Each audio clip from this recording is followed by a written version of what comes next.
Haji Faisal akui kehebatan Fuji, usia 20 tahun bisa beli rumah senilai 12 miliar. Selebgram Fujianti Utami Putri atau Fuji sedang menjadi perbincangan warganet.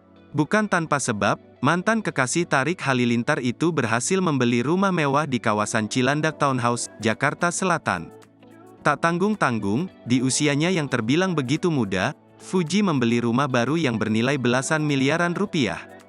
Rumah yang didominasi berwarna putih itu berhasil dibeli Fuji dari hasil kerja kerasnya selama berkarir di dunia entertainment. Rumah mewah bergaya klasik itu, ditaksir dengan harga sekitar 12 miliar rupiah. Hal tersebut turut menuai respon positif dari rekan-rekannya maupun penggemarnya. Sang ayah, Haji Faisal ikut bangga dengan putrinya yang telah berhasil membeli rumah dari hasil kerja kerasnya selama ini. Ia tidak berhenti mengucap syukur atas pencapaian yang berhasil diraih oleh putri bungsunya itu.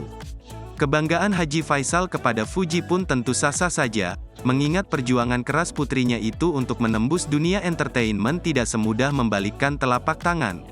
Suami dari Dewi Zuhriati ini pun juga menuturkan perjuangan Fuji untuk mendapatkan rumah ini tidaklah mudah. Diketahui, mantan kekasih Tarik Halilintar itu pun juga kerap mengunjungi beberapa rumah hingga akhirnya menjatuhkan pilihan pada rumah sekarang.